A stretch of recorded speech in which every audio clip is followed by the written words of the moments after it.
인슐린은 착한 호르몬이죠. 그런데 인슐린의 또 다른 얼굴, 반전의 얼굴이 있습니다. 반전의 얼굴, 인슐린의 실체는? 인슐린이 우리 몸속에 넘쳐나면 땡땡을 쌓고 혈관 속에 띵띵을 쌓아 심혈관을 막고 뇌혈관을 막고 암, 치매까지 일으킨다는 이야기가 있는데요. 누구도 인슐린 과잉으로부터 안심할 수 없다. 인슐린 수치 자체가 조금 높아요. 인슐린 낭비가 시작되고 있다는 거죠. 좀 겁나네요. 인슐린 줄줄 새고 있다. 그래서 가장 좋은 방법은 인슐린이 왈칵 분비되는 것을 막아주는 마이너스 인슐린도 다이어트가 필요하다. 인슐린 아껴주고 기능까지 업! 최민영 씨 좋은 프로그램이죠. 나는 몸신이다. 정말 훌륭한 프로죠. 지금 시작합니다.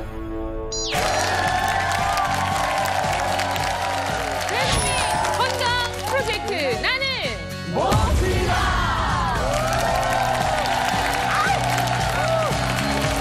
안녕하십시오. 반갑습니다. 나는 몸신이다. 오늘도 힘차게 출발했습니다. 무려 1년 만에 똑같은 모습으로 와서 앉아 있습니다. 반갑습니다, 최민영 씨. 아니요. 저는 최민영 씨가 너무 좋더라고요. 근데 더 좋아지는 이유가 1년 만에 왔는데 약간 우리 쪽으로 많이 왔어요. 많이. 조금 살이 오르신 것 같아? 인간이 살면서 많은 그 욕구들이 있지 않습니까? 그렇죠. 어떻게 된 게 점점 다 없어지고 식욕만 남아요. 그래서 저는 뭐 고기라든지 뭐 심지어 물회조차도 이쪽으로 가면 좀 밥을 먹기 위해서 반찬들을 먹어요. 반찬이다. 왜냐하면 이게 공복에 잠을 못 자요. 그래서 제가 항상 야식을 먹고 탄수화물, 즉 쌀을 사랑하기 때문에 쌀과 함께 고기를 곁들여 먹죠. 그러다 보니까 자연스럽게 체중도 늘더군요. 아주 오늘은 뜻깊은 날이에요. 16년 만에 우리 몸신 때문에 혈액 검사를 했다고 얘기를 들었습니다. 16년 만에, 16년 맞습니까? 1년 6개월 만에 나오는 프로에서 피를 뽑아야지 나옵니다. 근데 이제 이런 분들이 노다지예요. 왜냐하면 16년 동안 피 검사를 안 했기 때문에 이제 최민영 씨 피를 검사해 보면 뭐가 나올지 몰라요. 아 그리고 저기 이따 퇴근하실 때 한 번 더 해가지고 좀 맡겨놓고 가세요. 저희가 두루두루 검사를 해가지고. 다음 출연이 제가 언제인데 미리 피를 뽑습니까? 16년 만에 혈액 검사 왜 했을까? 그 주제 공개하도록 하겠습니다. 오늘의 주제인 이것은요, 우리 몸의 혈당을 조절하는 호르몬으로 잘 알려져 있습니다. 착한 호르몬이죠? 그런데 최근 의학계에서는요, 이 호르몬에 대해서 좀 경각심을 가질 필요가 있다라고 이야기를 하는데, 왜냐하면 이것 과잉이 만병의 근원이 되는 비만의 주범이고요. 오늘의 이 호르몬 줄이지 않았을 때 다이어트 성공도 가져올 수 없기 때문이라고 합니다. 고혈압, 심혈관 질환, 뇌졸중 등의 혈관 질환은 물론이고요. 치매와 암의 그 발생 위험을 높이는 원인이 되기도 하고요. 이 호르몬의 과잉 때문에 현대인의 질환 대부분이 발생하고 있다. 이런 이야기가 요즘 들려오고 있습니다. 오늘의 주제는 무엇일까요? 확인하시겠습니다.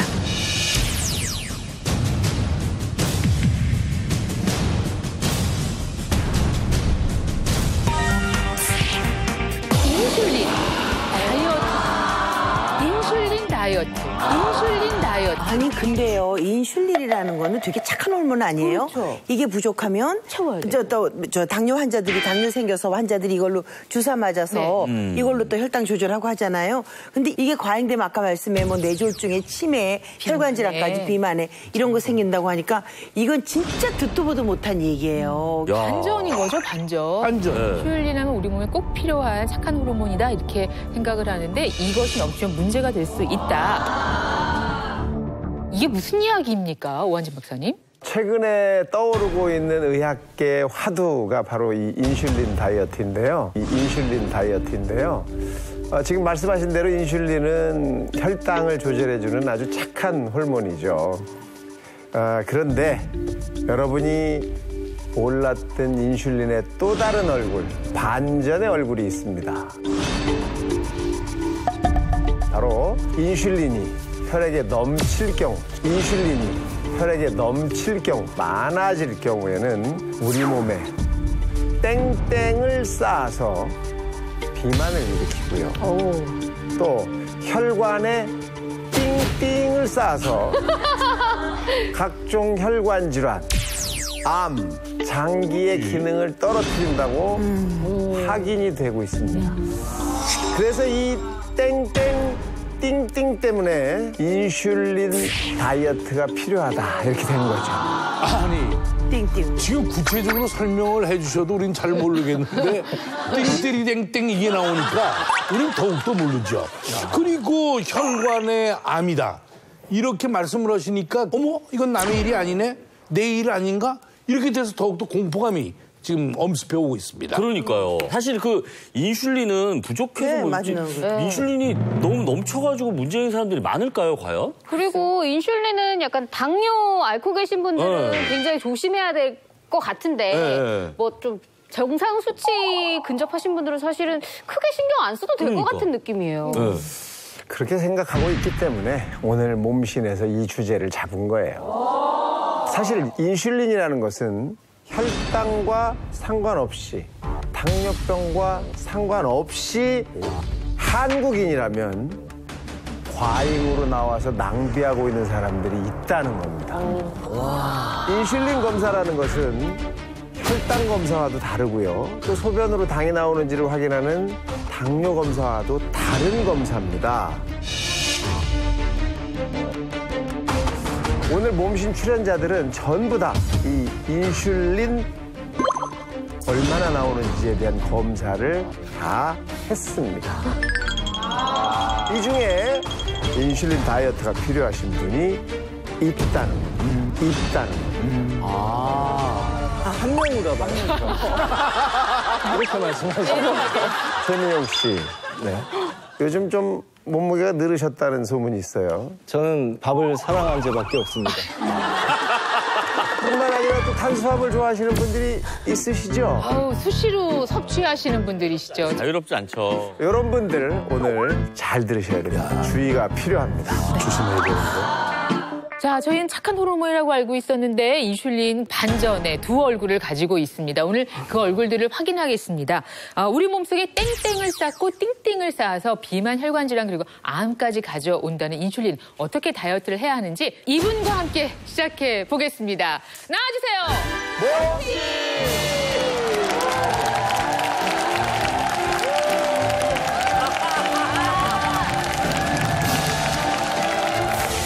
혈당 조절하는 착한 호르몬 인슐린에게 반전의 두 얼굴이 있다.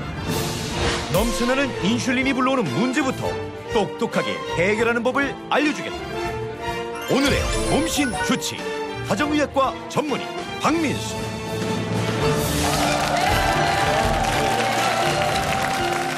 인사해주세요. 네, 안녕하세요. 가정학과 전문의 박민수입니다. 제가 방송 처음 나왔을 때 왜 나왔는지 말씀을 드렸잖아요. 어머님 때문에. 제가 말하는 건 잘 안 들어도 우리 어머님이 몸신에서 이야기한 걸 진짜 믿거든요.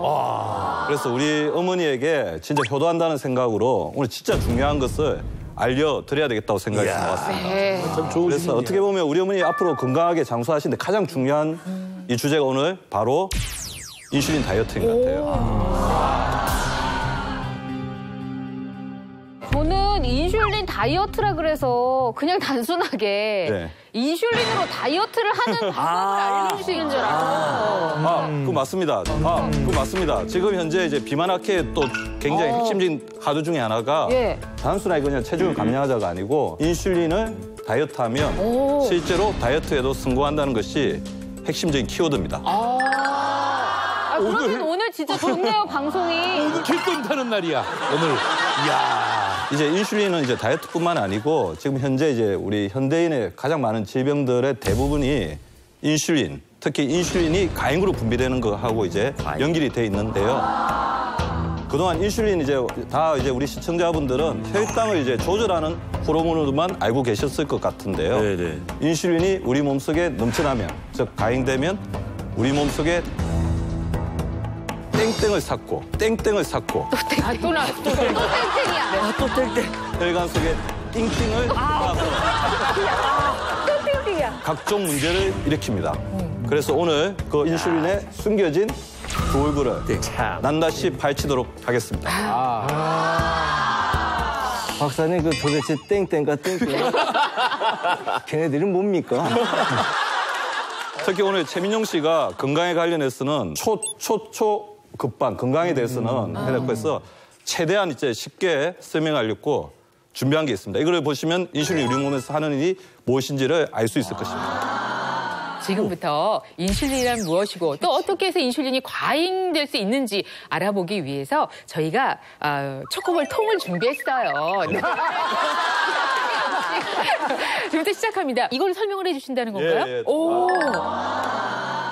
먼저 이게 인슐린입니다. 동전이. 동전이요? 이게 이제 뽑기통이죠.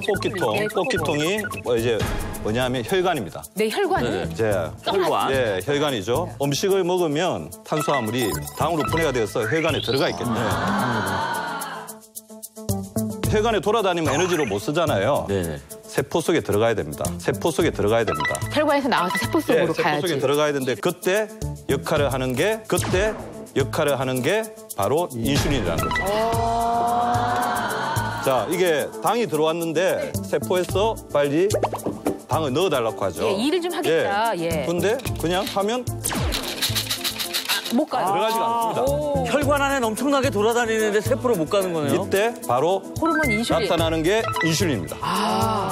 자, 인슐린이 이렇게 딱 들어가면 혈관과 세포로 연결되는 문이 열리는 거죠. 그래서 그러면 자, 이렇게 문이 열리면 드디어 이제 마법의 문이 열리죠.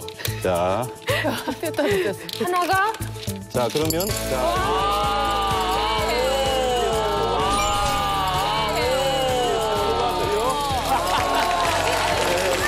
그러면 이제 우리 혈관에서 성공적으로 세포로 당이 들어가서 혈관은 비워지고 예. 세포는 만족이 되는 거예요. 알겠다. 자, 여기까지 예. 최민용 씨 됐습니까? 외람된 말씀인데 좀 더 쉬운 방법은 결국 그러니까 이 혈액 속에 포도당이 우리 세포로 전달되기 위해서는 이 호르몬이 꼭 필요한 거니까 예. 그때는 아주 착한 호르몬으로 제 기능을 하는 거네요. 이게 착한 이제 인슐린 세계였는데요. 이제 인슐린이 우리 몸속에 넘쳐나는 세계를 보여드리도록 하겠습니다. 자, 이제 배가 고프죠, 이제. 그럼 이제 밥을 먹습니다. 아하. 밥을 먹으면 다시 혈관 속에 포도당이 포당이 채워집니다. 볶음밥 맛있다. 섞어 먹어야지. 밥, 빵, 면 다 맛있게 잘 드셨습니다. 네. 그런데 이번에는 어떤 이유인지 인슐린이 들어가도 예. 자,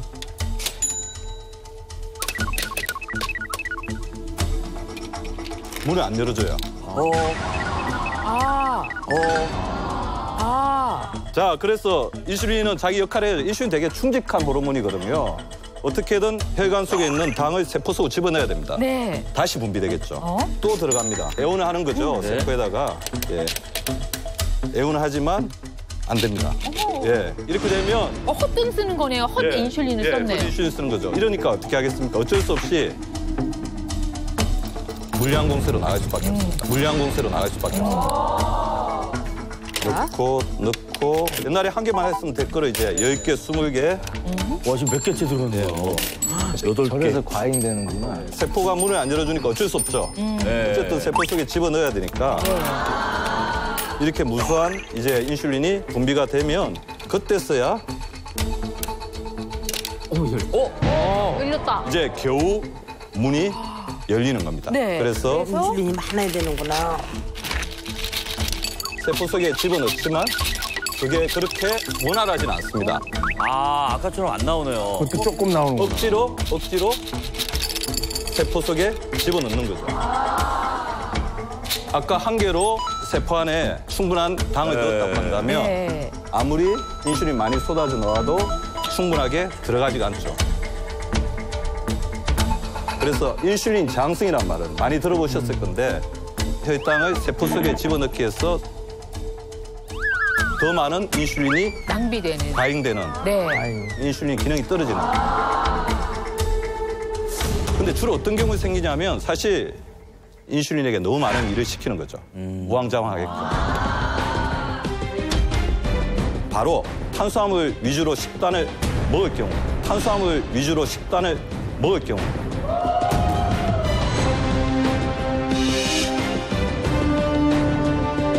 바로 탄수화물 위주로 식단을 먹을 경우 밥, 빵면, 뭐 야식도 먹고 뭐 흰사임밥, 흰빵 같은 거 계속 먹게 되면 인슐린이 자꾸 일을 하게 되면서 인슐린의 기능이 떨어지고 그런 인슐린의 가성비가 떨어지는 상태. 그래서 이전에는 한 개로 되었던 일을 10개, 20개로 해야 되니까 얼마나 인슐린이 낭비가 되겠습니까? 그 상태가 우리 몸에 많은 어떤 문제들을 일으키게 된다. 그 상태가 우리 몸에 많은 어떤 문제들을 일으키게 된다. 그 상태가 제 상태면은 큰 문제입니까 지금? 그래서 저희가 잠시 후에 그 혈액 검사 결과를 여러분께 이제 알려드릴 예정이고요. 그래서 뭐 인슐린이 낭비가 되고 있는지 아니면 정상적으로 지금 작동이 되고 있는지 저희가 확인해드릴 예정입니다. 예. 사실 이렇게 100원이면 사도 될 걸. 예. 1,000원, 2,000원을 주고 사야 된다 그러면 그거 얼마나 우리가 그러니까요. 가게에도 부담이 되겠습니까? 근데 우리 몸도 역시 마찬가지라는 그런 말씀을 해주셨네요. 그런데 예. 그래도 인슐린을 써서 포도당을 조절할 수 있으면 몸은 예. 정상이 되는 거 그러니까 아닙니까? 10개에서 20개 정도를 예. 써가지고 결국은 다 쏟아내. 결국에는 이제 쏟아지죠. 네. 그러니까 이게 더 무서운 겁니다. 그러니까 이게 더 무서운 겁니다. 왜냐하면 혈당은 정상이 되죠. 네. 그러니까 피 검사하고 이제 우리가 공복 혈당이라든지 식후 혈당 같은 거 재보면 다 정상인데 그래서 나는 인슐린이 문제가 없구나. 안심하고 있는데 그 안에서 어떻게 됩니까? 인슐린은 이런 일이. 계속해서 고갈이 되고 있다는 거죠. 아니 그 인슐린은 유한한 거예요? 그러니까 인슐린은 무한정 쓸 수 있는 게 아니고 타고날 때부터 양이 거의 정해졌다는 게 최고 의학계의 일입니다. 그래서 10개, 100개였던 인슐린을 써서 당이 분해되면 지금 순간엔 괜찮지만 췌장의 베타세포에서 나오는 인슐린의 양은 유한하기 때문에 나중에는 쓸 게 없겠군요. 그렇죠. 제대로 이제 인슐린을 사용하면 평생 인슐린 걱정 없이 당뇨 걱정 없이 살 수 있지만 인슐린을 아끼지 않고 낭비하게 되면 나중에 결국에는 혈관에서 당이 넘치고 소변으로 당이 노는 당뇨가 되고 평생 이제 어떤 당뇨의 굴레에서 벗어날 수가 없는 것입니다. 그래서 나중에는 결국에는 우리가 인슐린이 제작도 못하면 세포 안에 못 넣게 되면 세포가 어떻게 되겠어요? 굶어 죽게 되죠. 노화와 어떻게 보면 불건강의 가장 큰 원인 중에 하나가 인슐린 어떤 저항성이기 때문에 오늘 이 방송을 집중해 주시기 바랍니다. 굉장히 중요하네. 이해가 되면 될수록 걱정되시죠? 좀 겁나네요. 그래요. 근데 궁금한 게 그러면은 아까 인슐린은 유한적인 거다 예. 말씀하셨는데 예. 그러면은 의학적으로 인슐린을 사람한테 더 이렇게 안에다가 넣어주고 밥은 밥대로 계속 먹을 수 있는 방법이 이게 이제 우리 호르몬의 가장 중요한 작용은 이렇게 자동적으로 조절해 준다는 건데 맞는 주사들은 아직까지는 자동적으로 조절하지는 못하잖아요. 그래서 고혈당도 했다가 저혈당도 했다가 그래서 가장 좋은 방법은 자기 체내에 있는 천연 인슐린을 평생 잘 이렇게 보존하는 거죠. 인슐린이 유한하니까 낭비하지 말고 아껴 쓰자라는 말씀은 아까 정말 기계로 봐서 너무 잘 알겠거든요. 네. 근데 이 정도로 아껴 쓰자는 말씀하시려고 나오신 건 아닌 것 같아요. 더 중요한 얘기가 있을 것 같은데. 네, 지금부터가 정말 중요한 이야기인데요. 인슐린은 혈당만 조절하는 호르몬이 아닙니다. 인슐린이 낭비되고 혈관의 가행으로 많아졌을 때 나쁜 호르몬으로 바뀌게 된다는 겁니다. 나쁜 호르몬으로 바뀌게 된다는 겁니다. 네. 바로 우리 몸속에 땡땡을 쌓고 혈관 속에 띵띵을 쌓아 각종 질환을 일으키는 주범이 되는 겁니다. 자, 나왔어요. 이제 갑니다. 땡땡과 띵띵에 대해서 알아봐야 될 그런 시간인데요. 과잉으로 쏟아지면 인슐린은 땡땡 호르몬으로 변한다고 합니다. 자, 인슐린은 뭐뭐 쌓는 호르몬이다. 독소. 독소. 독소. 독소. 붓기. 나쁜 호르몬일 때 붓기? 혈전. 혈전. 혈전. 염증. 그것도 그럴듯해요. 염증. 근데 맞을 리가 없지. 제가 말해서요? 자, 착한 호르몬이었던 인슐린이 우리 몸속에 많이 쏟아지게 되면 네. 바뀌게 되는 반전의 얼굴. 첫 번째 땡땡 호르몬은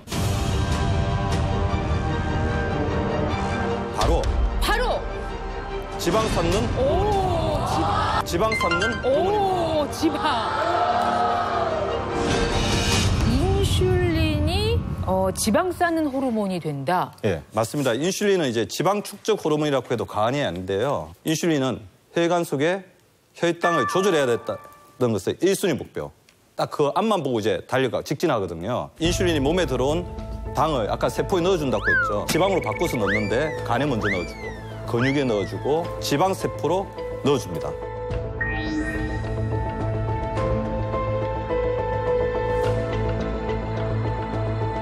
반대로 우리가 걷거나 움직이거나 운동을 했을 때는 저장된 지방들이 당으로 바뀌어서 혈관으로 나와야 되는데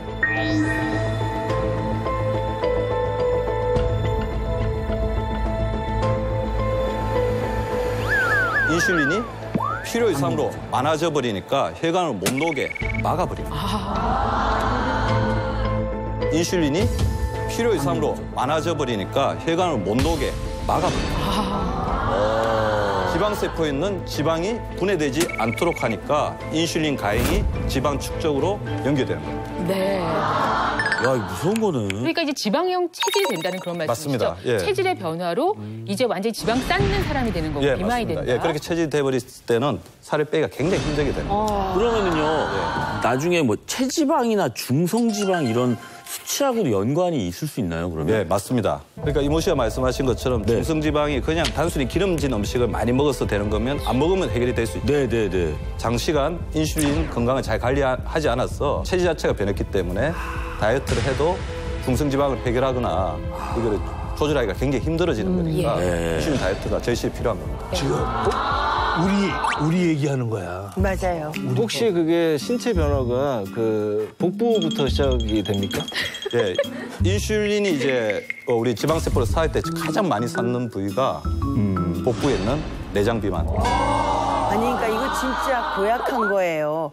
지방세포의 축적은 쌓기만 하고 그러니까 이게 분해도 안 시키고 근데 이거 진짜 끔찍한 일인데요. 아니, 그러니까 뭐 이렇게 중성지방 이런 거로부터 진짜 뭐 나는 괜찮겠지 그랬는데 지금 말씀하시는 걸 들어보니까 이거 괜찮겠지가 아니라 굉장히 연관이 있겠지를 자꾸 들리는데요. 그러니까. 야, 큰일 났네. 자, 인슐린 반전의 얼굴 땡땡의 정체. 첫 번째는 지방 쌓는 호르몬이에요. 두 번째, 혈관에 또 띵띵을 쌓는다고 아까 말씀하셨는데 그 정체도 확인하도록 하겠습니다. 인슐린은 띵띵 호르몬이다. 식욕. 네, 식욕. 이제 막 던집니다. 네. 식욕 호르몬. 식욕이요. 콜레스테롤 아. 아니면 혈전 호르몬이다. 나쁜 호르몬이다. 착한 호르몬이라고 아까 했는데. 알겠습니다. 어떻게 한 자, 번만 맞게 정답이 예, 인슐린 반전의 얼굴 두 번째 띵띵은 바로 염증입니다. 염증. 아까 그걸 지금 했으면 정은아 MC님, 그 아까 제가 염증 그거 그 멘트 여기다 붙였어요. 붙일 수 있죠. 야, 염증하면 이게 보통 일이 아닌데. 그러니까요. 그럼 염증까지 이게 유발시킨다 이런 뜻입니까? 적당한 정상의 양으로 넣으면 당연히 문제가 안 됩니다. 필요 이상으로 이제 혈관에 인슐린 넣으면 착한 인슐린이 염증을 만드는 호르몬으로 바뀌게 되는데요. 두 가지 이유 때문이죠.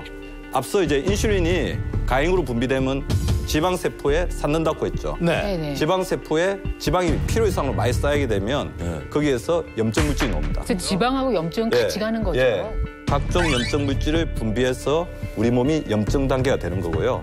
또 하나는 고농도의 혈중 인슐린 자체가 우리 몸에 있는 염증을 악화시켜서 몸을 만성 염증 단계로 이제 바꿔버리는 건데요. 실제로 동물 실험에서 인슐린을 과잉으로 이제 투여했을 때 과도한 인슐린이 우리 몸 속에서 여러 가지 염증을 만드는 염증성 사이토카인, 염증 인자들을 분비했다는 그런 연구도 있습니다. 이렇게 인슐린 염증을 일으키게 되면 우리 몸에서 가장 먼저 반응을 보이는 게 바로 혈관입니다. 이 혈관에 이제 염증이 생기면서 각종 문제를 일으키는 거죠. 아유, 저희가 뭐 혈관의 염증 그러면 저희가 염증 수치를 또 검사하기도 하니까요. 네. 이게 좀 심각해지는 것 네. 같은데 그렇게 해서 비록되는 질환들은 정말 여러 가지 아니겠습니까? 예, 이 염증은 뭐로 보냐면 바늘 같은 거예요. 염증이 날카로운 바늘 같은 거니까 혈관벽을 계속 찌르죠. 그러면 혈관벽에 상처가 납니다. 네. 그럼 우리 혈관 속에 돌아다니던 각종 독소 찌꺼기와 콜레스테롤들이 달라붙어서 이렇게 덩어리, 혈전이 만들어지죠. 피떡이 만들어지고 이게 온몸을 타고 돌아다니면서 모든 곳에 문제를 일으킵니다. 어디든 문제를 다 일으킬 수 있네요. 우리 혈관이 안 가는 곳이 없잖아요. 그렇죠. 일단 심혈관은 막고 뇌혈관은 막고 눈의 망막혈관까지 손상시킬 수 있고요. 또 우리 몸에서 혈관이 가장 미세하게 많은 곳이 어디죠? 이게 콩팥입니다. 콩팥의 사구체는 미세혈관 덩어리라고 보셔도 되는데 이 미세혈관 덩어리에 반복적으로 염증이 생겨서 혈관이 막히게 되니까 나중에 만성 심부전 단계가 되어서 수술까지 해야 되는 겁니다. 이런 식으로 인슐린이 가행되면 우리 몸속에 염증을 일으켜서 온몸의 장기 기능을 악화시킬 수가 있는 것입니다. 인슐린 가행으로 인해서 몸에 염증이 쌓이게 되면 염증이 넘쳐나게 되면 어떻게 되겠습니까? 염증을 없애기 위해서 면역세포들이 출동을 하는데 염증이 만성적으로 너무 넘치다 보니까 그 면역세포들이 자기 세포까지도 공격을 하는 거죠. 그게 뭐냐면 면역체계 혼란, 자가면역질환, 면역체계 혼란, 자가면역질환. 그래서 류마티스 관절염, 아토피, 비염, 천식까지도 일으킬 수가 있는 것입니다. 비근한 예로 자주 배가 아파서 오거나 위에 염증이 있거나 췌장 쪽에 염증이 있는 사람들이 또 알고 보면 이런 인슐린의 가행으로 인한 염증 질환의 신호라고 볼 수 있습니다. 그리고 한 가지 질문을 드릴게요. 가장 무서운 염증 질환이 뭘까요? 암, 비만, 암. 어떻게 하죠? 그거 다 우린 비만이니까. 몸신에서 예, 이 만성 염증이 오래되면 암까지도 연결이 됩니다. 실제로 영국의 한 학술지에 염증이 암으로 진행되는 수치를 발표를 했습니다. 이 논문에 따르면 간염 자체도 간암으로 진전될 확률이 10%. 우리가 막 속이 쓰리고 그래서 만날 약을 먹고 있는 식도염 같은 경우도 식도암으로 발전할 가능성이 15%. 꽤 높네요. 기관지염이 폐암으로 진행될 확률은 최대 24%까지 발표했습니다. 인슐린 과잉으로 인해서 생긴 그 염증은요, 뇌 혈관에도 아주 치명적으로 작용을 해서 혈관성 치매를 일으킬 수가 있고요. 또 한 가지 인슐린 과다 자체가 치매를 일으킨다는 이야기가 있는데요. 인슐린 분해 효소라는 효소가 있는데요. 이게 주로 하는 일이 인슐린을 분해하는 일인데 또 한 가지 하는 일이 뇌에 축적되는 베타 아밀로이드라는 치매를 일으키는 물질을 분해해주는 역할도 동시에 합니다. 그런데 우리 몸에 인슐린이 너무나 많게 되면 이 인슐린 분해 효소가 인슐린을 분해하는 데만도 바쁘기 때문에 뇌에 축적되는 치매 유발 물질인 베타 아밀로이드를 분해하지 못해서 자꾸 축적돼서 치매를 일으키는 거죠. 이렇게 염증, 그다음에 암, 치매까지 일으키는 이 인슐린 과잉 우리가 주의해야겠습니다. 아니 이게 들으면 들을수록 공포예요. 그냥 인슐린 당뇨 없는 사람이 주사를 맞는 건 줄 알았지 이렇게 무서운 줄 몰랐잖아요. 우리 그 호르몬 그 수치 검사한 거. 저희가 이번에 인슐린 수치 검사를 한 거죠. 예, 혈액 속 인슐린이 강하게 분비되고 있는지 인슐린 수치를 같이 확인했고요. 그다음에 두 번째는 인슐린의 가성비. 그러니까 인슐린 분비됐을 때 얼마나 당을 세포 안으로 잘 집어넣는지를 보는 인슐린 저항성. 그러니까 인슐린 낭비되는 정도를 검사를 했습니다. 이와 연관돼서 ESR이란 염증 수치, 우리 몸속에 염증 수치가 얼마나 되는지. 다 나옵니다. 장기적으로 우리 몸속에 당뇨가 될 가능성이 얼마나 높은지를 보는 당화혈색소까지 함께 당화혈색소까지요? 네. 자, 과연. 겁난다 진짜. 오늘 이 내용을 앞서 다 듣고 나니까 좀 걱정이 되네요. 아니 저도. 근데. 걱정이 아니라 진땀이 나는데. 그래서 지금 막 진땀 나고 초조하신 이혜정 씨부터 저희가 왜 나부터? 결과 화면으로 보여주시죠. 뭐야, 이거 봐. 뭐야, 이거 봐. 무서워. 예. 이혜정 씨. 위험지대네. 자, 과연 인슐린 왕 좋은 상태이실지. 안전지대가 있는데요.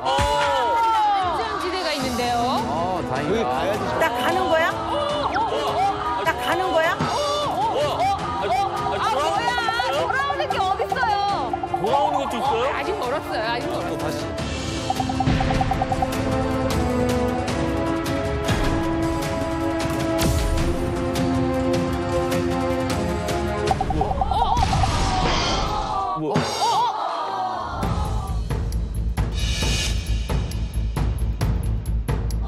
인슐린 상태가 위험지대에 머물렀네요.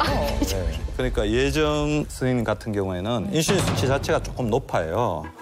24를 넘기면 약간 치료해야 된다, 주의를 해야 된다 그렇게 말씀드리는데 38.6으로 이제 나왔고요. 38.6으로 이제 나왔고요.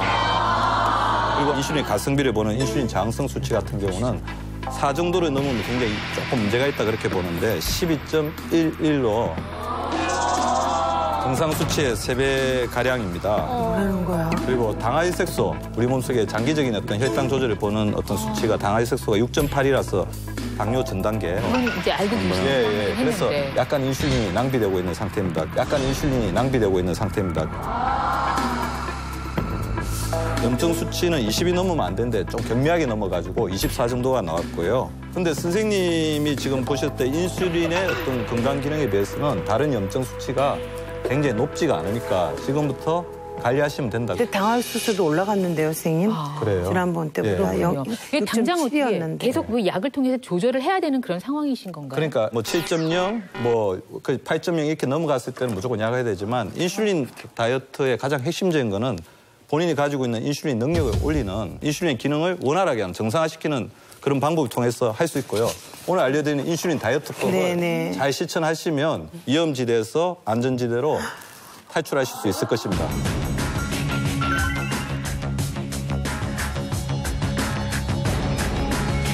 자, 그러면 이제 또 다음 분 이용식 씨 결과를 또 봐야겠네요. 잘 부탁합니다. 자, 결과 주시죠. 민수정님. 예. 자, 이용식 씨는 과연 다시 설치돼 있어. 안전지대에 아, 선생님 왜 이렇게 천천히 있을까요? 하세요, 근데? 인사하고 가셨고요. 네. 거기 아니야. 뭐 밟지 마세요. 아니야. 선생님 이러다 파란 데로 가. 가.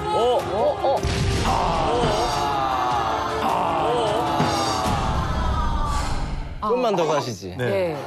이용식 선생님 같은 경우는 아직까지 혈당은 정상 수치입니다. 그래서 혈중 인슐린 수치가 22.7, 아까 24가 정상이라 했죠. 바로 밑에 특글이라 했는데 인슐린 저항성이 4 이상인 5.55. 그것도 조금 너무. 예, 조금 넘으셔가지고 이제 인슐린 굉장히 지금 어떻게 보면 노력을 해가지고 혈당을 겨우겨우 이제 맞추고 있는 단계.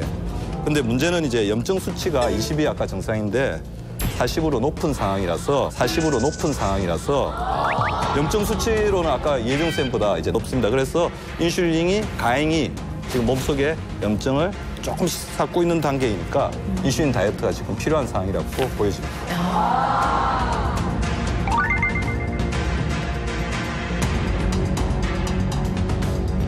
최민용 씨 결과 정말 궁금합니다. 이거 저희 인슐린 어머니가 수치. 즐겨보는 프로입니다. 자, 마음의 준비 되셨어요? 아니, 어제부터 준비하고 왔어. 어제 야식 먹으면서 다 준비. 알겠습니다. 네. 결과 보여주세요. 아, 무섭다. 못 보겠어. 가다가 이러다 점프한다고.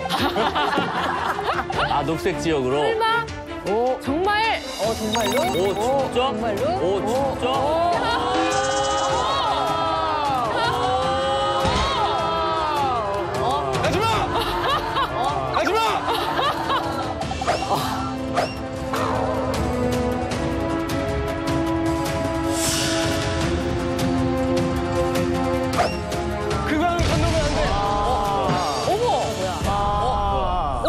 뭐야? 양다리. 뭡니까? 정말 치사하다.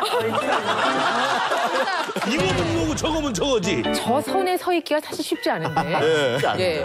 어떻게 보면 우리 이혜정 쌤이나 영훈 쌤보다 더 위험하다고 볼 수도 있어요. 위험하대요. 예, 위험지대를 넘어갔어야 되는데 나이 때문에 인슐린 기능은 이게 젊으니까. 그러니까 젊으니까 아직까지는 그만큼 많이 안 쓰셨으니까 남아 있는 건데요.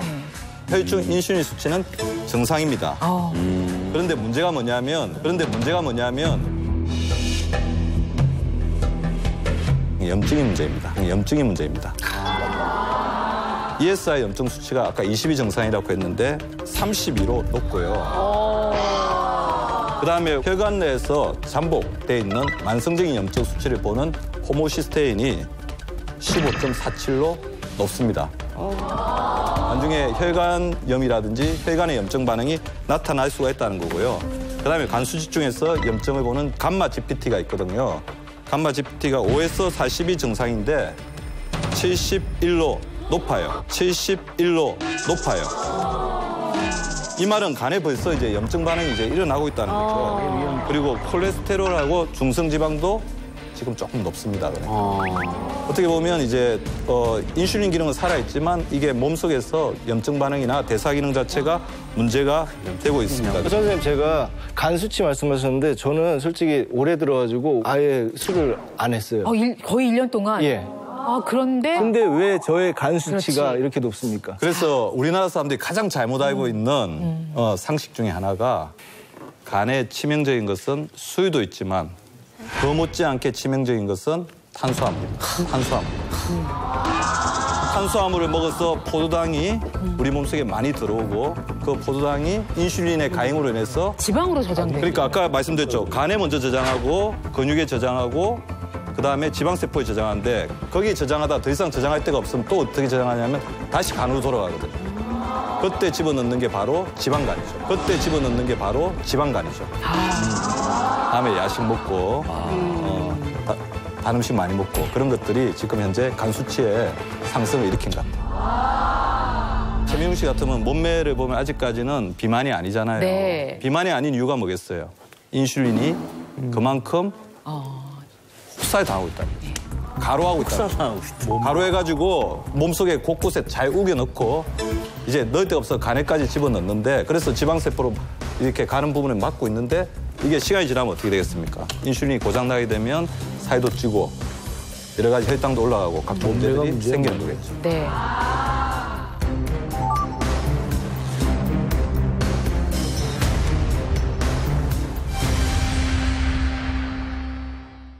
지금 두 분이 남아있는데 서유리 씨 떨고 있습니다. 네. 한숨. 서유리 씨가 한번 또 건강을 잃고 좀 힘들었기 때문에 또 다른 문제가 생긴다면 사실 그때 제가 아프면서 그나마 몇 개 광고가 있었는데 그게 다 떨어져 나갔어요. 아파가지고. 그래서 이번에 좀 확실하게 문제가 없다라는 거를 확신을 받고 많은 광고주분들이 저를 좀 찾아주셨어요. 뭐 검사기관을 조작할 수 있으니까 넣은 대로 예. 있는 그대로 예, 예. 네, 현재 서유리 씨의 상태는 어떠한지 결과 보시겠습니다. 자, 과연 서유리 씨 푸른 초원 안전지대로 갈 수 있을런지 그곳은 안 돼. 하고 있습니다. 거긴 안 돼. 갈라지게 피했어. 자기야, 안 돼. 야, 뭐하니? 돌아온다. 넘어졌다. 간다.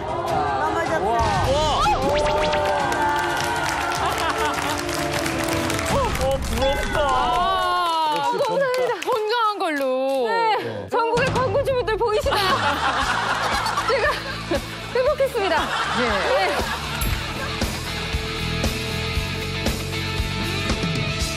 자, 이제 위험지대도 이제 있고. 다음 수로는 내 넘어가시죠. 예, 안전지대도 있고. 네, 이모 씨 결과 주세요. 형 걱정하지 마. 앉은 대로 가고 있는 거예요. 아니, 근데 왜 이모 씨 캐릭터만 찡거리고 있대요? 뭐안 좋죠? 이거 조짐이 안 좋은 거야. 열심히 빠른 걸음 안전지대.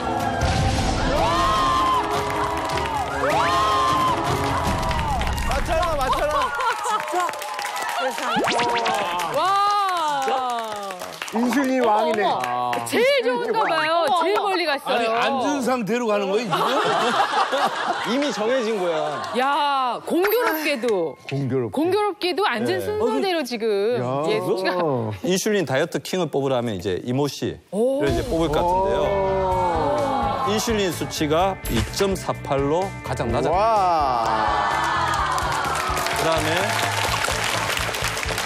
그리고 인슐린 저항성 수치 역시 0.50으로.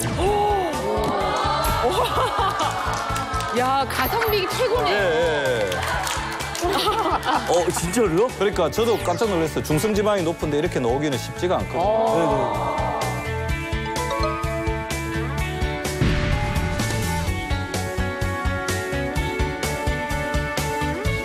정보를 또 하나 이제 드리도록 하겠습니다. 이 우리 한국 사람들은 서양인에 비해서 인슐린을 만들어내는 이 췌장의 베타 세포가 조금 기능이 떨어진 거 아니냐 이런 의심들을 예전에 쭉 했는데 서울대학교 의과대학의 임수 교수가 체격이 비슷한 한국인과 서양인 43쌍 서로 양쪽에서 한 명씩을 뽑아서 췌장의 CT를 찍은 거예요. 그랬더니 한국 사람의 췌장은 서양인보다 12% 작고 이게 연구 결과로 나왔는데요.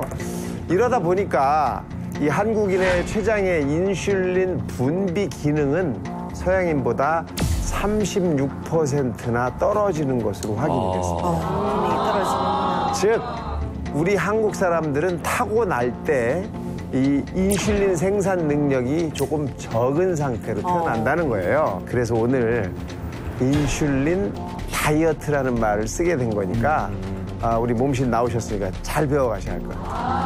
우리 몸신가족 여러분들이 예. 지금 인슐린 수치를 받아 안은 다음에 예. 더 방법이 궁금해지셨죠? 예, 맞습니다. 관심이 높아지셨는데 지금부터 그러면 인슐린 다이어트 아껴 쓰는 방법 준비해서 여러분께 소개를 해드리겠습니다.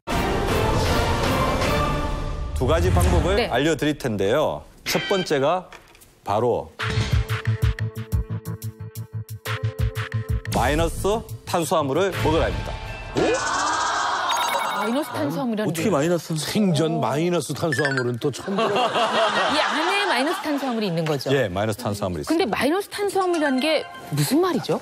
예, 마이너스 탄수화물은 탄수화물인데 네. 인슐린이 왈칵 분비되는 것을 막아주는 그게 첫 번째 기능이고요. 네. 두 번째는 우리 몸속에 흡수된 탄수화물이 혈관으로 다 흡수되지 않게끔 빼주는 장에서 빼주는 역할을 하는 마이너스 두 번째 역할이고요. 세 번째는 인슐린이 제때 적절한 양으로 잘 분비되게 해서 인슐린의 부담을 줄여주는 마이너스 시켜주는 그런 탄수화물입니다. 네.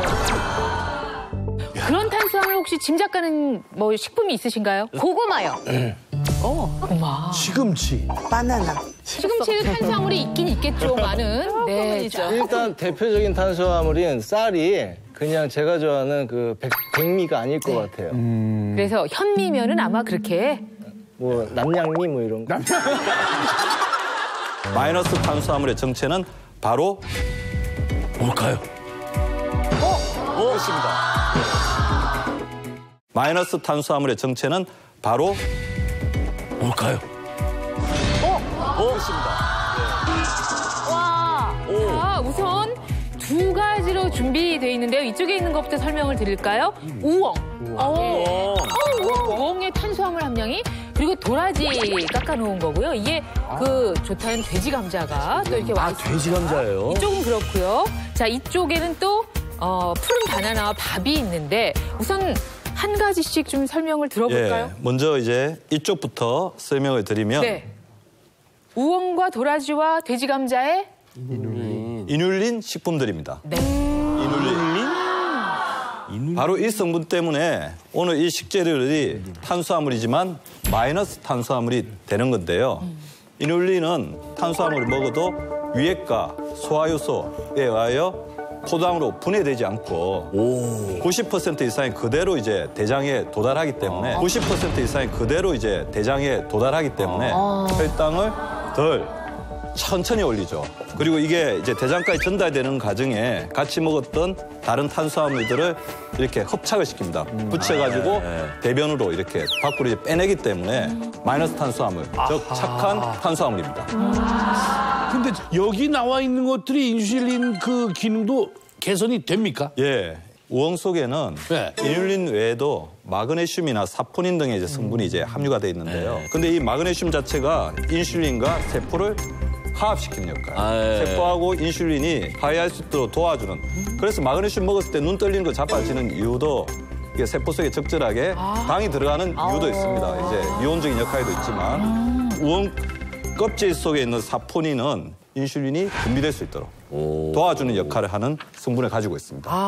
그러니까 여기 있는 이눌린, 그다음에 사포닌, 마그네슘이 어떻게 보면 인슐린의 좋은 친구들이라고 할 수 있는 거죠. 껍질까지 먹어야겠네요. 우엉. 예, 이눌린이 이제 우엉 껍질 속에 제일 많이 들어있어요. 네, 네. 껍질. 제가 사실 지금 현재 몸 상태를 유지하는 게 평상시에 즐겨 먹는 게 김밥인데 그 김밥도 여러 종류가 있죠. 참치김밥, 치즈김밥, 누드김밥 다 안 먹어요. 전 오로지 원조 김밥만 먹는데 그 원조 김밥에는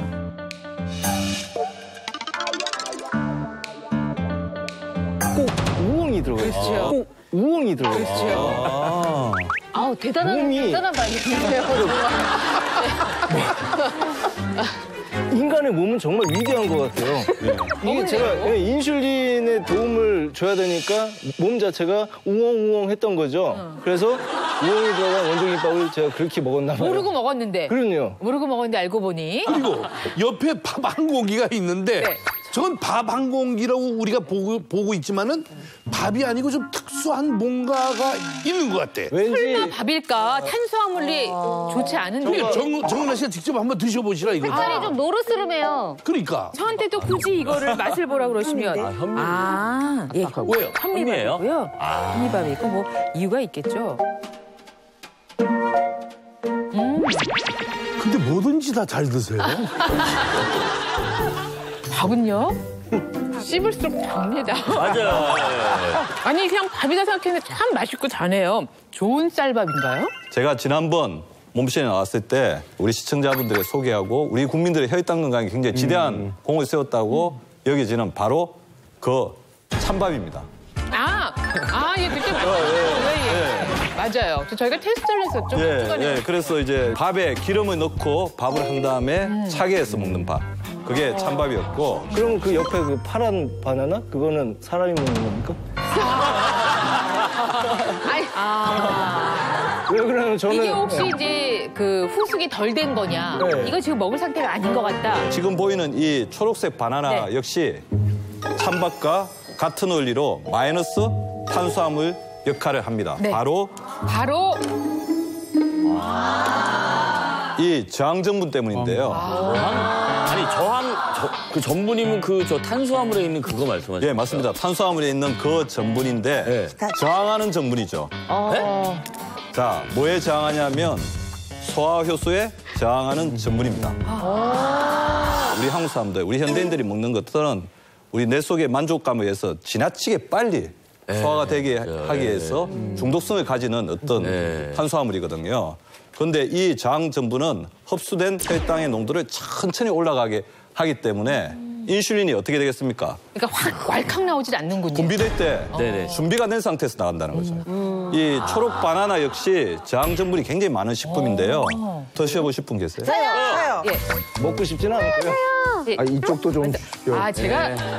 제가 예. 바나나를 다니까 먹는 거지 그거를. 그렇죠. 같이 한번. 와 감사합니다. 어머, 드실래요? 세상에 반띵해, 익지도 않은 이 파란 푸른 바나나가 이렇게 인기가 있을 근데 줄 진짜, 먹여보세요, 여러분. 진짜 잘 안 가요. 벗겨지지도 않아.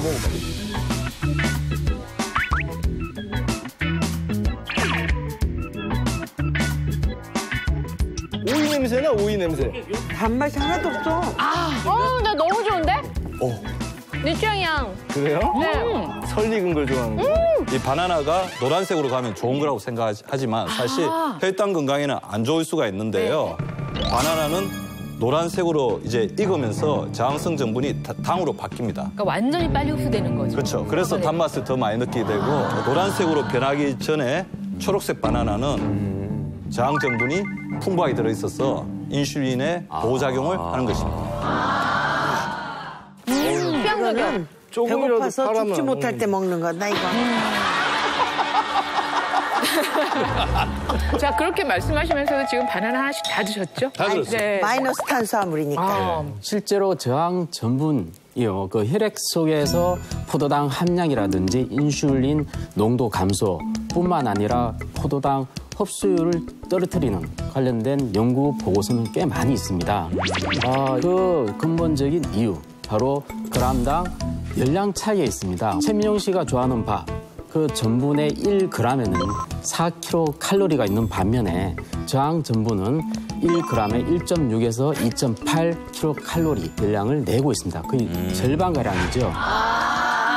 그러니까. 네, 선생님. 그러면 옆에 그 찬밥도 저항 전분이 있는 거예요? 우리가 맨날 먹는 거랑 다를 게 없어 보이는데요? 예, 맞습니다. 밥을 만들 때 특수한 이제 과정이 들어갔죠. 뭐를 했냐면 불린 살에다가 이제 식물성 기름을 넣고 밥을 한 후에 냉장고에 넣어서 이제 찬밥으로 이제 만드는 이제 과정을 거친 겁니다. 제가 이 찬밥에 특별한 기름을 넣었는데요. 잠시 후에 알려드리도록 하겠습니다. 빨리빨리 안 알려주시네. 과정이 있어. 그렇다면 해봐야 될 것 같죠? 그럼요. 근데 또 놀랍게도 오늘 밥을 지으실 분이 박 원장님이시네요. 와이프가 보면 놀랄 것 같은데요. 오늘 우리 시청자 여러분들의 인슐린 건강, 인슐린 효도자는 뜻으로 오늘 이눌린과 저항성 전분을 동시에 섭취할 수 있는 인슐린 다이어트 우엉밥을 만들어 보려고 합니다.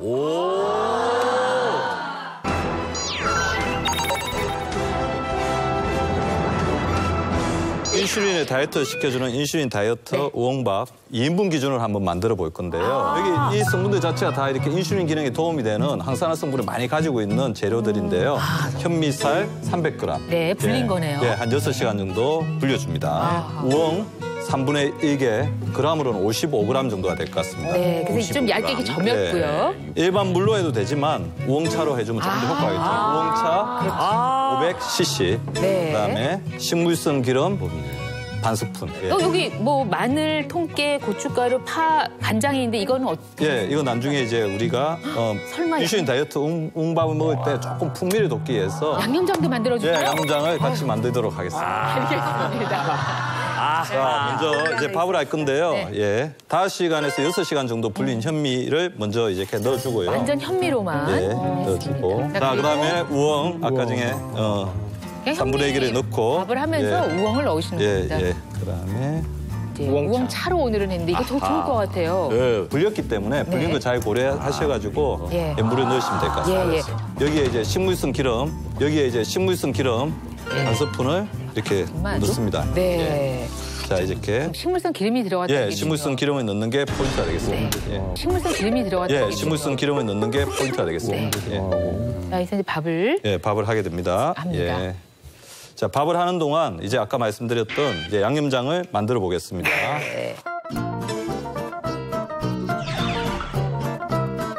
이제 고춧가루 이제 한 스푼, 통깨까지 이렇게 넣어주시고요. 예.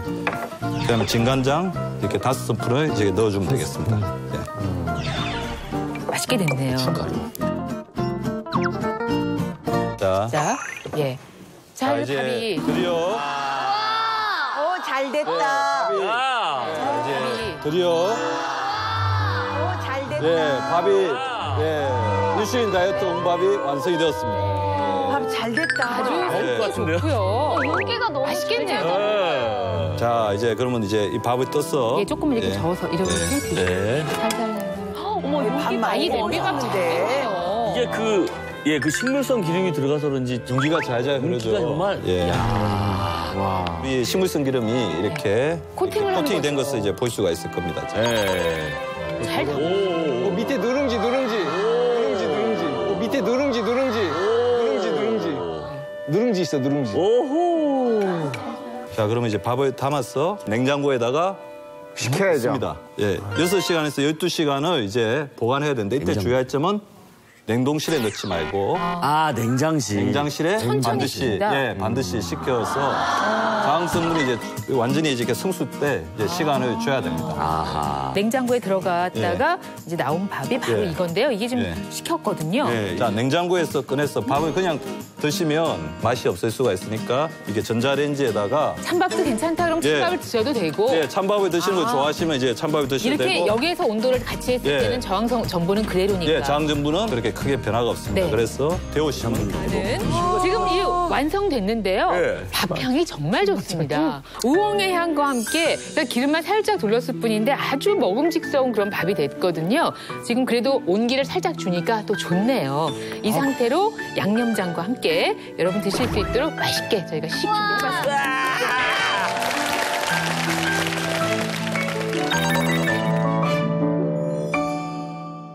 한 공기의 밥과 또 양념장을 여러분께 드렸어요. 일단 그 밥 향을 한번 느껴보세요. 근데 기름이 솔직히 그 국내산 참기름 빼놓고는 다 나쁜 거 아니에요? 아니, 기름 굉장히 걱정 많이 하시는데요. 걱정 안 하셔도 돼요. 보통 이제 왜 다이어트 하는데 기름을 넣나 이렇게 좀 걱정하실 텐데 들어간 기름량은 많지는 않습니다. 그리고 이 기름에는 탄수화물 없고요.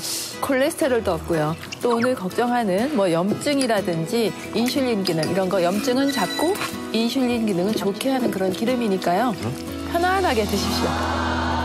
자, 드셔보시죠. 양념장을 제 생각엔 해도 좋으실 것 같고 그냥 드셔도 괜찮을 그냥 것 먹어보는 같은데요. 것도 그렇죠. 일단 한번 그냥. 아, 향이 너무 좋다. 그냥 먹어도 맛있어요. 저희가 보통 현미로만 한 밥은 좀 너무 찰기가 없어서 그런데 어떠세요? 하나하나 터지는 소리 느낌 괜찮지 않을까요? 네. 밥알이 하나씩 따로따로 터지는데요. 이 밥알이 터질 때마다 이 고소하고 구수한 맛있네요. 아니, 보통 현미밥에도 이렇게 꽁 현미는 안 하잖아요. 쌀하고 섞든지 찹쌀하고 섞는데 이 꽁 현미밥도 괜찮네요. 괜찮네요. 양념 한번 해봐요. 이 밥알이 터질 때마다 싱겁네. 오래 씹어야 되네요. 오래 씹어야 돼, 일단. 네, 그게 핵심입니다. 예, 꼭꼭 씹어 먹어야 되고요. 왜 그러냐면 이제 대부분 이제 그냥 밥은 1시간, 2시간 정도면 소화 흡수가 다 완료가 되는데 이 저항성 전분이 풍부한 우리 인슐린 다이어트 우엉밥 같은 경우에는 4-5시간이 지나야지 이렇게 흡수가 되거든요. 그러니까 천천히 드시고 처음에 약간 불편하신 분들은 또 평소에 드시던 양보다 조금 줄여서 그냥 천천히. 그렇기 때문에 어떻게 보면 우리가 급하게 먹는 습관이 우리 인슐린 낭비의 가장 큰 적이라고 할 수 있는데 천천히 드시게 되면 인슐린을 도와주는 또 하나의 팁을 얻을 수가 있는 것입니다. 네. 자, 그 현미 자체가 사실은 소화가 안 되고 천천히 되는 것이 소화가 느리게 되죠. 거기에다가 식이섬유가 커피까지 했고 많아서. 또 저기가 저항 전분을 만드는 6시간에서 12시간까지 있었고 여기에 우엉까지 들어가니까 아 이거 아주 그 품격 있는 그런 우엉이 더 많아도 괜찮을 것 같아요. 여기보다. 이렇게 이제 우엉밥을 먹었는데요. 우엉은요 한의학에서도 그 우방근이라고 해가지고 중열, 중초에 생긴 열을 내려주고요. 성질이 약간 찹니다. 그리고 소갈증, 자꾸 갈증이 나는 소갈증에 이 치료 효과가 있다 이렇게 이야기가 되어 있는데요. 당뇨라든지 인슐린 기능 저하로 오는 이런 증상들을 치료하는 거기 때문에 우엉밥이 인슐린 다이어트 하는데 굉장히 큰 도움이 될 것 같고요. 우엉 무엇보다도 맛있어요. 네. 맞아요.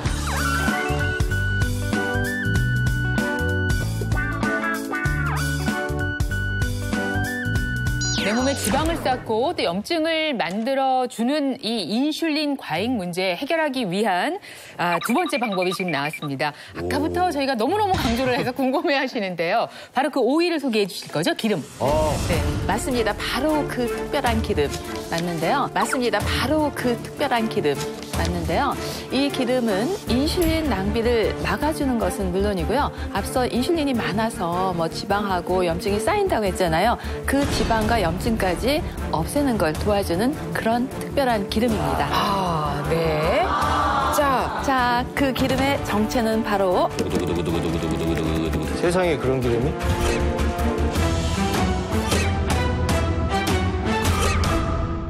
자, 그 기름의 정체는 바로 세상에 그런 기름이?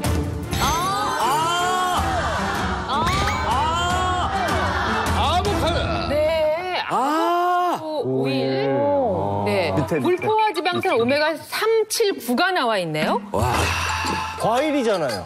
아보카도. 과일이잖아요. 요즘에 아보카도 또 좋아해서 많이 찾는 분들이 계신데 그렇죠. 과일에서 어떻게 기름이 나요? 맞아요. 보통 네. 그 기름 하면은 씨앗에서 추출을 하거나 이렇게 하는데 이거는 과육에서 추출하는 거죠. 아니 이게 근데 인슐린 다이어트에 도움이 된다고요? 네. 그냥 건강에 좋다고는 들었어요. 그러니까 이게 궁금한 게 오메가3가 좋다는 건 너무 잘 알지만 7, 9 이런 지방산이 인슐린 다이어트에 왜 좋은지 궁금해요. 예, 오메가 이제 3, 7, 9 지방산은 모두 이제 불포화 지방산이거든요. 포화되지 않은 지방산인데 불포화 지방산은 인슐린 낭비에서 생긴 인슐린 저항성을 해결해주고 몸속 지방과 염증을 줄여주는 역할이 탁월합니다. 우리가 기름 먹으면서 항상 걱정하는 게 콜레스테롤 올라가지 않을까 이렇게 걱정을 하시는데 아보카도 오일은 100% 식물성 기름이라서 가공지방이 아니기 때문에 콜레스테롤, 트랜스지방, 나트륨, 탄수화물 걱정 없이 드실 수 있고요. 아보카도 오일 속에 들어있는 오메가9 지방산인 올레산이 중성지방을 우리 혈관 속에서 낮춰주는 역할을 하기 때문에 혈관 건강에도 도움이 됩니다. 오메가3는 이제 중성지방이 실제 높으신 분들이 굉장히 이렇게 많이 드시고 계시는데요. 이제 오메가9 역시 중성지방 분해를 잘 시켜주는 성분이기 때문에 오메가3와 오메가9를 같이 먹으면 시너지 효과를 내겠죠. 그래서 아보카도 오일에 풍부한 오메가9 지방산은 기름 잡는 기름으로 그러니까 인슐린 가행에 의해서 우리 혈관 속에 축적된 지방을 제거하는 데 큰 도움을 줄 수 있습니다. 네, 이 오메가3, 또 오메가7, 오메가9 지방산들이 아보카도 오일에 풍부하게 들어있는데요.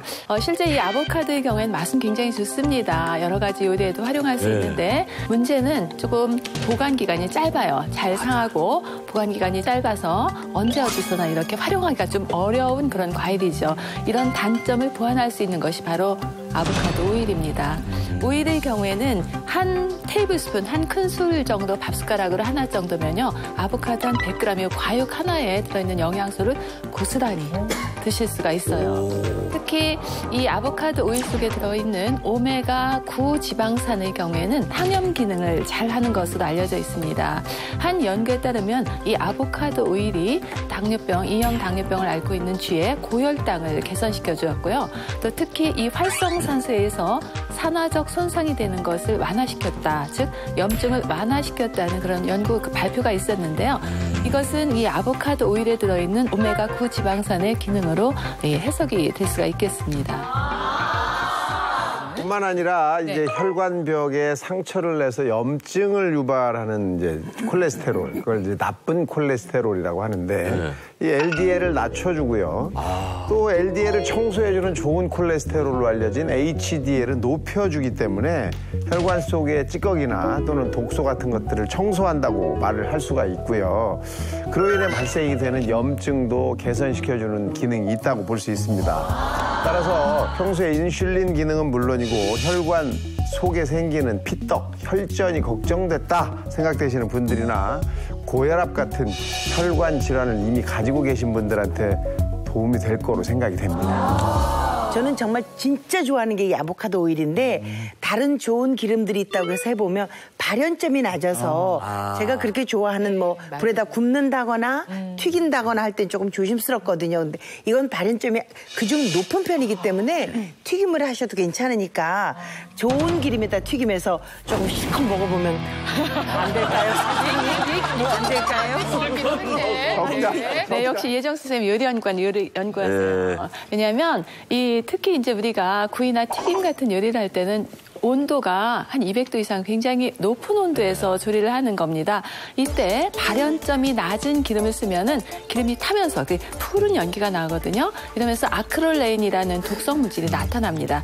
발암 물질 알려진 아크릴레인이 나오는데 이 아보카도 오일의 경우에는 발연점이 높아요. 약 섭씨 270도, 올리브 오일이라든지 포도씨유보다도 훨씬 높은 것이 아보카도 오일입니다.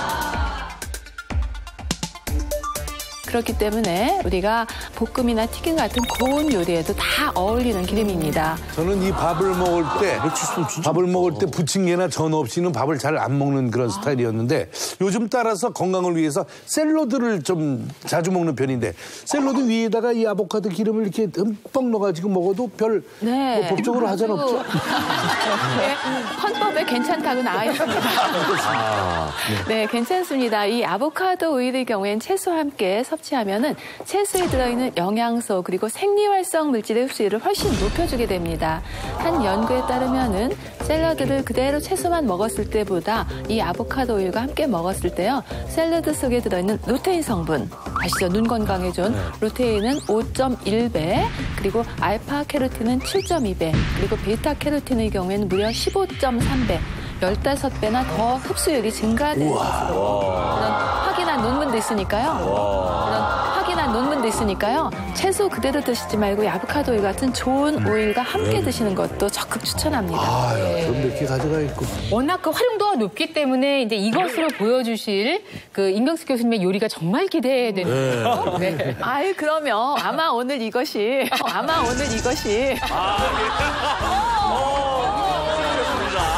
기대하겠습니다. 인슐린 기능 업그레이드 아보카도 오일 꼬치 요리를 만들어 드리겠습니다. 네. 그래서 이름이 좋은 분이에요. 든든 꼬치네요. 와우. 네. 와우. 네.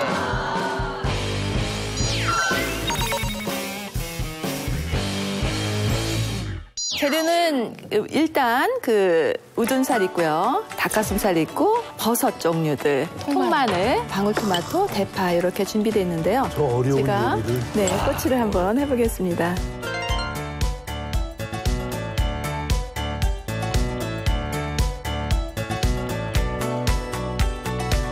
이렇게 이렇게 해서 만들어졌고요. 이제 이거 구우실 실은 것 같은데. 이것을 조금 네. 이렇게 지금 간이 전혀 안 돼 있는 거거든요. 그래서 이거 밑간을 했는데요. 네. 마리네이드를 준비하겠습니다. 네. 마리네이드는 일단 아보카도 오일을 한 여기서 5스푼 정도. 마음이 놓이네요. 아보카도 오일이 뭐 그냥 먹어도 좋지만 발열성이 네. 높으니까 또 이걸로 구워도 좋다고. 네, 여기에 이제 카레가루. 카레가루 넣는 이유는 이 고기의 향도 잡아주고요. 또 향도 풍미도 네, 좋고요. 후추 한 꼬집, 그다음에 소금 한 꼬집. 이렇게 이제 좀 간이 되게, 특히 요 닭가슴살하고 이제 카레 향이 또 색깔도 더해주니까 좋네요. 그럼요. 네. 아니 근데요, 교수님, 기름에도 어떤 등급이 있습니까? 네, 특히 기름을 짜는 온도 그리고 짜는 횟수에 따라서 그 등급이 좀 달라집니다. 가장 비싼 것이 또 상위 등급으로 알려진 것이 엑스트라 버진인데요. 엑스트라 버진의 경우에는 저온 압축 방법, 그 낮은 온도에서 쭉 눌러서 짜서 짜낸 기름입니다. 그러다 보니까 오일이 갖고 있는 향 그대로 있고요. 또 영양소 손실도 가장 적은 그런 오일이죠. 그런 만큼 산화도 덜 되고 아주 향도 독특한 향을 그대로 갖고 있는 장점이 있고요. 두 번째로는 버진이라는 등급인데요. 이 짜는 방법이 엑스트라 버진하고 똑같아요. 저온 압착 방법을 하는데 단지 첫 번째 나온 기름이 아니라 두 번째로 추출해서 나온 기름이기 때문에 약간 산도 차이가 있습니다. 그리고 이제 우리가 뭐 정제 기름 또는 퓨어 등급의 경우에는 뭐 엑스트라 버진에 여러 가지 정제를 섞어서 만든 기름이고요. 그러다 보니까 아무래도 압착 방법으로 한 것보다는 뭐 오일의 맛이라든지 향 그리고 산도에서 조금 차이가 나죠. 가격은 조금 저렴합니다. 퓨어 등급이. 네, 팬이 이렇게 달궈지면은 뭐 이거는 가정에서 요리하실 때 이쁘다. 색깔 너무 예뻐요. 저희 딱 5명 하나씩 먹으면 되겠네요. 맛있겠다. 난 돼지고기 좋아. 익었어. 익었어. 맛있겠다. 와, 익었어. 네요, 맛있네. 자, 완성됐습니다. 아름답다. 든든 꼬치 한번 맛을 보시죠. 향도 예. 와. 향이 예사롭지 않으세요? 아우. 아니 이걸 임경수 선생님이 선생님이 했단 말이에요. 일단 야, 방울토마토부터. 예. 야, 아니, 대견하다, 후대 대견해. 때도 정말 멋스러운 그런 네. 예, 음식이 될 것 같아요. 자, 이거 아보카도 오일을 사용해서 그런가요? 향도 더 좋은 것 같은데요? 아보카도 오일 향이 정말 진하게 나네요. 네.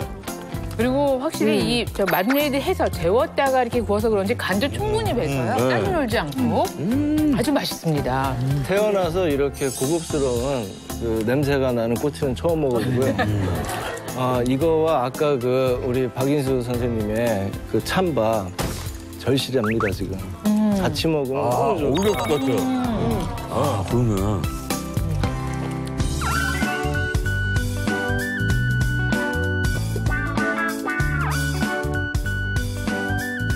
네, 오늘은 인슐린 다이어트라는 좀 색다른 주제를 가지고 여러분과 함께 해봤습니다. 인슐린 다이어트 그러니까 뭔가 좀 덜 먹어야 되나 싶은데 또 그걸 해결할 수 있는 방법까지 알려주셔서 얘기가 좀 큰 도움이 되는 시간이었는데요. 마무리 말씀 해주세요. 어떻게 보면 인슐린은 우리 몸을 지켜주는 굉장히 충직한 우리 몸의 파트너거든요. 그래서 건강 부자가 되려면 인슐린 전략을 해가지고 평생토록 인슐린과 함께 즐겁게 행복하게 사실 수 있는 오늘 방송이 되었기 바랍니다. 네. 고맙습니다. 오늘 최민영 씨는 잘 나오셨어요. 위험지대와 안전지대 지금 기로에 딱 있었는데 맞아. 거기서 저희가 방법을 알려드렸잖아요. 이 좋은 프로를 1년 6개월 만에 나왔다는 거네.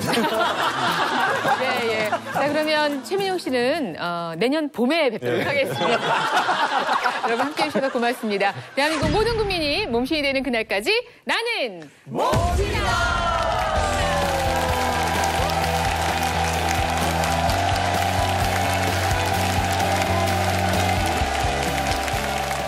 이곳이 보내는 신호를 그냥 무시하고 지나치면 돌연사를 할 수도 있습니다. 제2의 심장, 종아리입니다. 저는 조금만 서 있어도 저릿한 느낌도 들고 퉁퉁 붓더라고요, 어느 날. 종아리에 이런 증상들이 나타났다는 것은 거미줄 같은 파란 혈관이 나타나거나 변색이 돼서 색깔이 변하는 종아리가 불편하면 허리를 의심을 해봐야 된다. 몸신 가족들 모두 검사 받으셨죠? 너무 심한데? 저 오늘 심한데? 사실 용식 씨는 명백한 역류 현상이 있었고요. 사실 이 정도면은 서둘러서 수술적 치료를 받으시는 것이 좋을 것 같습니다. 전혀 모르고 다리만 무겁다 생각하고 왜 이렇게 부어있나 이렇게 또 살쪘네 이렇게만 생각했지. 의학 기술은 계속 발전이 되고 있고요. 우수한 방법들이 사실 많이 나와 있습니다. 벌써 다 난 것 같습니다. 병원을 꼭 가셔야죠. 그래도 가셔야 돼요. 다 같이 가야 돼. 여성 골반 근육 강화기 베리안에서 백화점 상품권을 드립니다.